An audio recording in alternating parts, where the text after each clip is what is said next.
Next നമ്മൾ പഠിക്കാൻ പോണത് ഹാവിങ് ക്ലോസ് എന്ന് പറയും.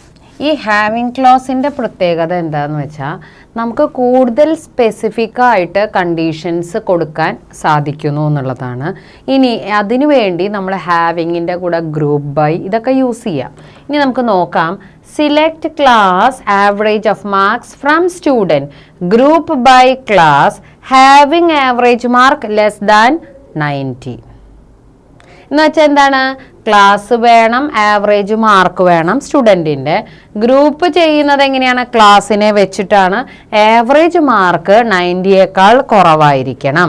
അപ്പോൾ നമ്മളിവിടെ ടേബിൾ എടുത്തു കഴിഞ്ഞാൽ നമുക്ക് കാണാം, ആദ്യം തന്നെ ക്ലാസ് കാണാം, ആവറേജ് മാർക്ക് കാണാം. പിന്നെ നോക്കുക, ഗ്രൂപ്പ് ചെയ്തിട്ടുള്ളത് എങ്ങനെയാണ്? ക്ലാസ്സിൻ്റെ ബേസിലാണ് ഗ്രൂപ്പ് ചെയ്തിട്ടുള്ളത്.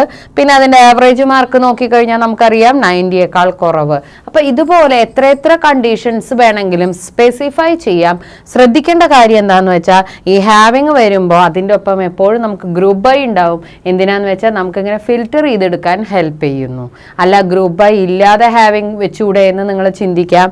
അങ്ങനെയാണെന്ന് വെച്ചാൽ ഇപ്പോൾ ഫ്രം സ്റ്റുഡൻറ്റ് വരെ വന്നു കഴിഞ്ഞിട്ട് ഇപ്പം നമുക്ക് വെയർ കണ്ടീഷൻ കൊടുക്കുകയാണ്. അപ്പോൾ പറ്റും വെയർ കണ്ടീഷൻ കൊടുത്തിട്ട് അതിൻ്റെ കൂടെ ഹാവിങ് വെച്ചാലും വർക്ക് ചെയ്യും. അപ്പോൾ നമുക്ക് പഠിച്ചു കഴിയുമ്പോൾ നമ്മുടെ ഐഡിയയ്ക്ക് അനുസരിച്ച് നമുക്ക് ഇഷ്ടമുള്ള രീതിയിൽ നമുക്ക് ക്വയറി ചെയ്യാനും അതനുസരിച്ചുള്ള ഡിസൈഡ് ആയിട്ടുള്ള ഔട്ട്പുട്ട് ഇതുപോലെ പ്രൊഡ്യൂസ് ചെയ്യാനും സാധിക്കുന്നു.